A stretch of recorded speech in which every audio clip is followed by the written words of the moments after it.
Bonjour et bienvenue en tête-à-tête sur France 24. Notre invitée aujourd'hui est la ministre des Armées et des Anciens Combattants, Catherine Vautrin. Bonjour Madame la Ministre. Bonjour Marc Pellerman. Nous sommes à l'hôtel de Brienne, dans le bureau du général de Gaulle, à l'heure où il y a à nouveau la guerre en Ukraine, on va en parler, mais aussi la guerre évidemment en Iran. Alors selon l'administration Trump, les capacités militaires du régime iranien ont été considérablement amoindries et la défaite du régime est proche. Est-ce que vous partagez cette analyse ? Alors je serai plus réservée, c'est-à-dire que le constat depuis le début de cette guerre qui était le 28 février, aujourd'hui nous sommes le 13 mars, ce que nous constatons c'est que incontestablement les Iraniens ont utilisé de très nombreux missiles, de très nombreux drones. Pour autant, je ne suis pas en capacité de dire qu'ils n'ont plus de réserve. Ce que l'on peut dire, c'est qu'elles aient été en partie utilisées, c'est une certitude. Après, dire que nous sommes proches de la fin, je ne le sais pas. L'autre élément très important, c'est aussi de connaître quel est l'effet final recherché, notamment par les États-Unis et par Israël. Et à ce stade, nous n'avons pas une clarté absolue sur cet effet final recherché. Quand vous leur posez la question, ils vous disent quoi ? Changement de régime ou alors on essaie de laisser le régime en place, mais très amoindri. Mais c'est là où justement c'est très intéressant d'essayer d'avoir la réponse la plus précise possible, parce que l'une des questions est la suivante. Est-ce que finalement l'effet final recherché est le même pour les États-Unis? Est-ce que les États-Unis cherchaient incontestablement à ce que le guide suprême soit hors d'état? Il a été tué, donc ça a été fait dès le premier jour à la première minute. Derrière, il y a le sujet de la possession nucléaire par l'Iran. Est-ce qu'aujourd'hui cet effet-là est atteint? Nous n'en avons pas la certitude, loin de là. Y a-t-il d'autres effets recherchés? Nous ne le savons pas. Quant à Israël, est-ce que Israël a le même effet final recherché ou veut-il aller plus loin que les États-Unis? C'est l'une des questions du moment. Est-ce que vous craignez que Donald Trump cherche à sortir de la guerre trop vite, pour des raisons économiques, le baril du pétrole, pour des raisons politiques, les élections de mi-mandat, et finalement que la situation qui reste pourrait être pire que celle d'avant le 28 février? Alors, vous savez, je crois que les mots ont un sens. Et le président Macron, lorsqu'il s'est adressé aux Français, a tout de suite dit que ce que nous souhaitions, c'était que la voie diplomatique puisse au plus vite retrouver toute sa place, parce que personne ne peut souhaiter une guerre. Donc ça, c'est le premier élément. Deuxième élément, si les Américains décidaient de se retirer, est-ce que cela veut dire qu'immédiatement les Israéliens arrêteraient? Nous ne le savons pas. Donc vous voyez, il y a là finalement deux pays qui sont entrés en guerre avec, je le répète, des effets finaux recherchés dont nous ignorons s'ils sont exactement les mêmes. Et donc, par parallélisme des formes, si les Américains arrêtaient immédiatement, est-ce que les Israéliens arrêteraient en même temps? C'est une des questions. Le vice-ministre iranien des Affaires étrangères a déclaré sur nos antennes, il a prévenu les pays européens, entre autres, que tous ceux qui, d'une certaine façon, soutenaient ce qu'il appelle la guerre d'agression israélo-américaine contre l'Iran auraient à subir les représailles iraniennes. Est-ce que vous prenez ça comme une menace directe contre la France? Vous savez, la position de la France est extrêmement claire. La France a tout de suite, dès la première minute de cette guerre, dit quelles étaient nos priorités. La première priorité, c'est la défense de nos ressortissants, la protection de nos ressortissants. Nous avons 400 000 ressortissants sur zone.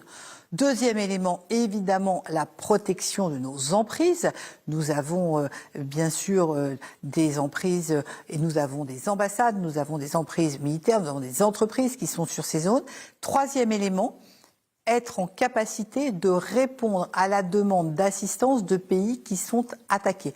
Nous ne sommes dans tous les cas que dans une position défensive. En d'autres termes, la France n'est pas partie à cette guerre. Vous n'avez pas fourni d'informations, de renseignements aux Israéliens, aux Américains contre l'Iran? Nous ne sommes pas absolument en aucun cas partis à cette guerre. Alors, ceci dit, la France a déployé des moyens militaires importants en Méditerranée orientale, en mer Rouge, notamment le porte-avions Charles de Gaulle, mais aussi des frégates. Que se passe-t-il, par exemple, en mer Rouge? Il y a 2 frégates, si je ne me trompe pas. Si les Houthis, qui sont ces rebelles yéménites proxy, comme on les appelle, de l'Iran, frappent une frégate française, Que fait la France? Elle laisse faire, elle répond au Yémen contre l'Iran? Alors, vous le savez, il y a une opération européenne qui existe en mer Rouge, qui est l'opération Aspides. La France est partie de cette opération Aspides. Et dans le contexte, au moment où nous nous parlons, nous avions une frégate, nous avons dépêché effectivement une seconde frème, ce qui veut dire que nous avons la Languedoc et la Provence sur zone, et elles sont précisément là pour anticiper et pour garantir la liberté de navigation. Puisque ce qui est très important, c'est qu'autour de la mer Rouge, de Bab el-Mandeb, au moment où nous nous parlons, il y a des activités de navigation et la volonté, c'est que cette zone puisse être une zone dans laquelle la liberté de navigation existe encore. C'est ça, aujourd'hui, la stratégie de la France. Mais si la France est frappée par les Houthis, si un missile Houthi arrive sur une frégate française, qu'est-ce que La France France, à ce stade, je le répète, est dans une situation qui est exclusivement une situation défensive. Alors, on a parlé évidemment de la circulation. Le point névralgique, c'est le détroit d'Ormuz. La France n'y est pas présente jusqu'à nouvel ordre. La France n'y est pas présente, vous avez raison, au moment où nous nous parlons, tout à fait. Voilà, mais c'est au moment où nous nous parlons.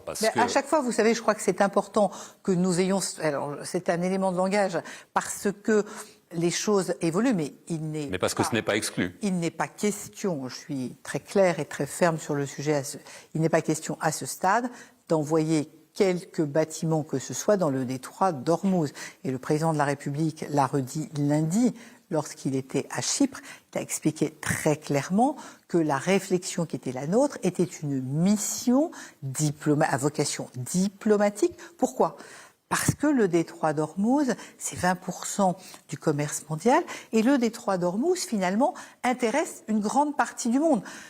Les Indiens sont très concernés par Hormuz, les Asiatiques sont très concernés par Hormuz, les Européens le sont également, et évidemment, tous les pays du Golfe le sont pour des raisons d'exportation, notamment d'hydrocarbures, mais aussi d'importation. Nous savons combien tous ces pays dépendent beaucoup d'importations qui arrivent par les différents ports le long du détroit d'Ormuz. Et ce qu'il faut se dire aujourd'hui, c'est qu'il n'y a plus un bateau sur le détroit d'Ormuz au moment où nous nous parlons. Les conséquences pour le commerce international vont donc être extrêmement importantes. Il y a quelques bateaux, mais il y en a qui ont été frappés.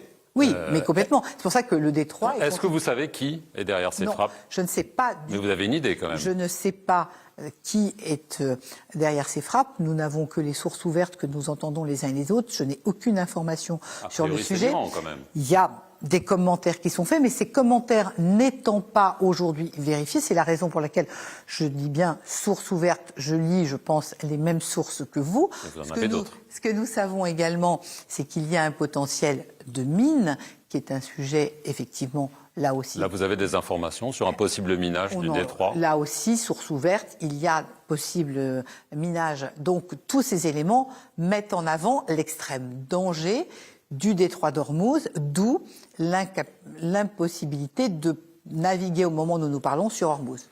Et l'idée est de former une coalition, parce qu'il y avait déjà eu une opération militaire entre 2020 et 2024, précisément pour les mêmes raisons, qui s'appelait Agénor. Là, l'idée, si je comprends bien, parce que vous avez parlé des pays asiatiques et tout ça, c'est que ce ne serait pas une mission seulement européenne, mais possiblement euro-asiatique, ou c'est ça ? L'idée, c'est vraiment de parler avec tous ceux qui sont quelque part usagers, si vous me passez cette expression familière, et tous ceux qui sont concernés par le trafic d'Ormuz, pour que chacun, dans les relations diplomatiques qui sont les siennes, puisse discuter pour regarder comment nous pouvons ouvrir les voies d'une discussion. Parce que dès lors qu'on ouvre une voie de discussion autour d'une approche diplomatique, il y a ensuite un sujet évidemment avec les armateurs, avec les assureurs qui évidemment assurent ces bateaux, pour qu'après il puisse y avoir pourquoi pas une réouverture d'Ormuz qui permettra petit à petit qu'un trafic puisse reprendre. Mais on voit bien que c'est et vraiment je veux être très précis sur le sujet, c'est un sujet dont on ne peut parler qu'en termes de semaines, voire de mois. Je n'imagine pas malheureusement que dans les jours qui viennent, nous puissions avoir un trafic qui reprenne à Ormuz. D'où les conséquences importantes. Alors, vous avez parlé des emprises françaises. Il y en a notamment aux Émirats Arabes Unis. Il y a aussi une présence en Jordanie. Est-ce que des mesures de protection renforcées ont été prises pour les protéger? Il y a ces emprises, il y a aussi des intérêts français parce que, évidemment, on voit beaucoup de missiles, de drones. Mais bien sûr, il y a évidemment des mesures de protection de l'ensemble de ces emprises. Vous savez que si je prends le cas des Émirats arabes unis, nos emprises sont dans des emprises émiriennes et donc il était important, bien évidemment, que nous puissions protéger au maximum. Nous avons des Rafales qui sont stationnés. Vous imaginez bien qu'il est important pour les équipages, il est important pour les appareils eux-mêmes que l'ensemble soit protégé. Les familles, vous savez que aux Émirats, nous avons des familles de militaires qui vivent aux Émirats. Là aussi, nous avons évidemment pris des mesures de protection pour nos ressortissants. Alors, vous avez parlé des 400 000 ressortissants français qui vivent là-bas. Il y en a en Israël, au Liban, aux Émirats arabes unis. Le président a parlé de la nécessité de les protéger. Alors, on sait que c'est le Quai d'Orsay qui gère tout cela. Mais est-ce qu'il y a quand même aussi un plan d'évacuation avec un volet militaire au cas où la situation continue de se détériorer? On pense par exemple au Liban. Oui. Alors il y a plusieurs éléments. Si nous parlons d'abord de la première approche qui est finalement ce que nous avons vécu depuis le 28 février. Depuis le 28 février, nous avions, excusez-moi, deux éléments. D'abord des résidents et d'autre part, nous étions en période de vacances scolaires. Et de nombreux Français étaient partis en vacances aux Émirats ou dans d'autres pays de la région, sans oublier en plus le rôle de hub que connaît par exemple Dubaï. Et donc le travail qui a été mené et c'est un travail qui a été réalisé par le Quai en partenariat avec le ministère des Transports, également avec le ministère des Armées. L'idée, ça a été de pouvoir rapatrier les gens les plus vulnérables, des mineurs, des personnes malades. Enfin, ça, il y a eu pour ça.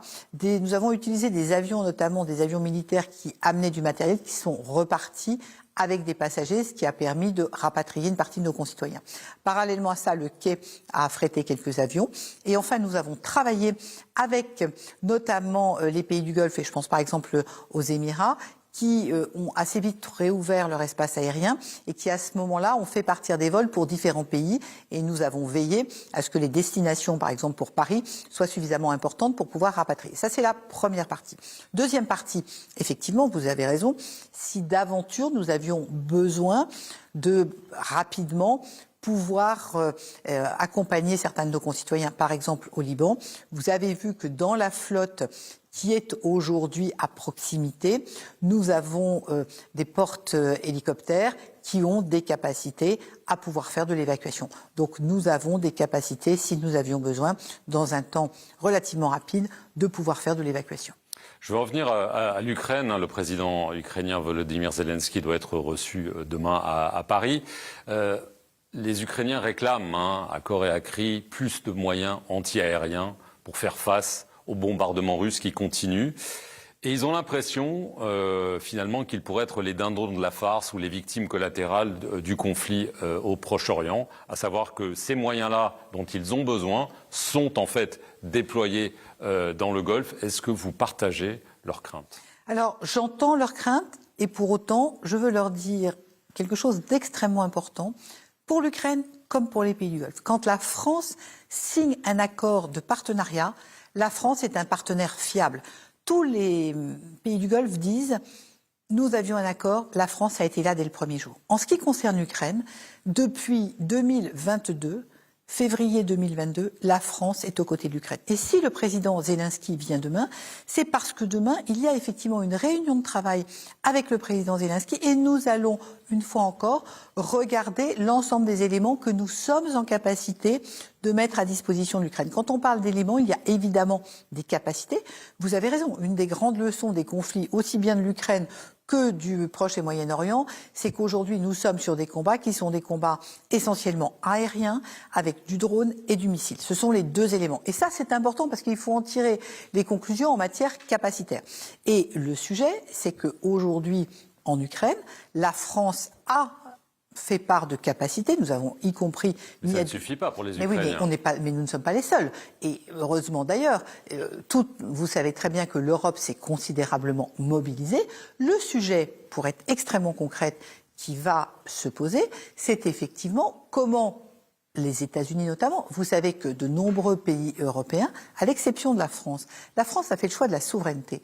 La France a fait le choix de produire ses missiles, d'avoir des avions de chasse et donc d'avoir une souveraineté. Et là, nous touchons du doigt cette importance. D'autres pays en Europe ont fait le choix d'acheter auprès des Américains. La question qui va se poser, c'est est-ce que les Américains vont continuer à exporter de la même manière au moment où effectivement ils ont utilisé notamment des missiles en quantité importante. C'est ça le sujet. Vous avez vu que la semaine dernière, le président Zelensky a d'ailleurs proposé un échange en disant moi je sais faire des effecteurs, j'en ai beaucoup, les effecteurs c'est ce qui permet d'arrêter précisément les missiles, j'échange des missiles contre des patriotes. Sauf que pour l'instant, je dois dire que à ma connaissance, pas eu de réponse. Mais nous, Français, nous continuons à faire ce que nous pouvons faire et effectivement, il y a un enjeu et c'est un enjeu y compris pour les industriels d'augmenter la production parce que nous sommes malheureusement dans un monde qui se durcit, dans un pays où les conflits sont de plus en plus nombreux et donc on a besoin d'avoir effectivement plus de capacité à acquérir des missiles parce qu'un missile, c'est pas quelque chose qui se fabrique du jour au lendemain. Et c'est tout l'esprit de ce qu'avait voulu le président de la République et mon prédécesseur, notre Premier ministre, avec la revue nationale stratégique, avec l'actualisation de la LPM, qui avait pour objectif précisément d'augmenter le budget des armées de la France pour augmenter nos capacités. Donc vous voyez combien cette notion d'actualisation de la loi de programmation militaire est d'une brûlante actualité et elle sera discutée dès la rentrée parlementaire après les municipales. Catherine Vautrin, merci beaucoup d'avoir répondu aux questions de France 24 et merci à vous d'avoir regardé cette émission depuis l'hôtel de Brienne à Paris.